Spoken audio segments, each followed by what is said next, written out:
Naša tijela evoluirala su za kretanje. Milijunima godina naši preci prije izuma poljoprivrede morali su dnevno proći između 3 i 40 km, ovisno o sezoni i terenu, i to ne bilo kakav teren, nego neraščišćeni teren u potrazi za hranom. Morali su se provlačiti, saginjati, uvijati kralježnicu i naša tijela mogu sve to, ali mi to ne koristimo. Danas ću vam pokazati što me naučio jedan 100-godišnji jogi kako da održim kralježnicu zdravom. Dok u seriji Krokodil radite twisteve, molim vas držite trbušnjake čvrste, također glava neka je opuštena, nemojte twistati vrat. Udobno se smjestite, lezite duge kralježnice i lagano raširite ruke i noge. Počnite se kretati iz kukova, zibajte stopala lijevo-desno. Možda ćete dotaknuti palčevima pod, možda ne, to nije jako bitno. Primijetite paše li vam da idete u point. Pa skupite stopala i sada uvrčite kralježnicu pokretima nogu lijevo-desno. Malo je konkretnija vježba od prethodne. Ako vam je teška, možete ponoviti prethodno. Imajte čvrste trbušnjake dok ovo radite i mirna ramena. Vrijedi za sve vježbe.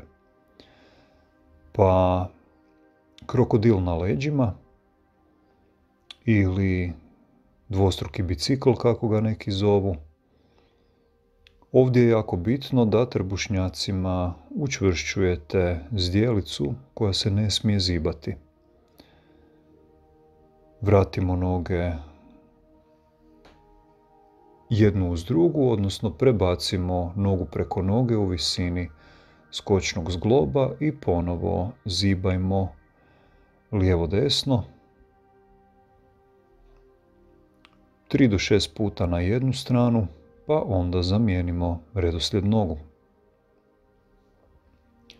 Ramena miruju, glava se miče u reakciji na pokrete koji dolaze iz trupa i raspetljamo noge, približimo stopala tamo gdje su inače koljena i krenemo lijevo-desno. Mali metronom, stajemo negdje na pola puta prema podu, nije bitno da idemo skroz, i također učvršćujemo trbušnjake. Svi ovi pokreti lijepo razgibavaju mišiće trupa, pogotovo one koji se počnu kočiti od dugog sjedenja. I škarice u kojima se mičemo od torzija, radimo nešto sa neutralnim trupom, učvršćujemo trbušnjake i tu je više naglasak na pružanju noge nego na privlačenju druge. Mala pauza, stopala dolje, primijetimo kako dišemo, kako je u kralježnici. I noga preko noge, stopalo ide malo iznad koljena druge noge. Na jednu stranu otvaram, nešto slično drvetu, na drugu stranu preklapam. Možda nešto malo se namjesti u kralježnici, nešto krcne. Nemojte obazirati se previše na to, jer ako vam to postane cilj, onda ćete imati problema ako nema što zakrcnuti, a vi forsirate. Dakle, druga noga je gore, čvrsti trbušnjaci, ramena miruju i uživamo u ovim pokretima. Nemojte ništa raditi na silu ili na pamet. Također ne morate raditi sve što vam ovdje pokazujem, uzmete samo što vam paše ili dio toga, pa onda vremenom napredujete, dodajete. Evo ga još jedan krokodil u problemima. Na leđima pokušava se okrenuti ili dupli bicikl, čvrsti trbušnjaci, mirna zdjelica. Polako dolje. Mali predah, primijetimo kako dišemo i jedna pa druga noga idu u zrak. Mali metronom. Ovu vježbu možete raditi i pruženijih nogu u koljenima, ali za početak je najbolje smanjiti polugu i držati pete relativno nisko. Pa aktivni odmor od twisteva, tu su opet škarice, glava može i ne mora biti gore, malo će jače raditi trbušnjaci ako je glava zajedno s ramenima u zraku, ali ako vam to previše napinje prednju stranu vrata, nije to toga vrijedno, možete prije spustiti glavu. I ponovo pauza. Sada jedna noga u zrak i u kontrastranu. Tko voli povezivati sa disanjem, udah je gore, izdah je u stranu, udah je gore i izdah je povratak.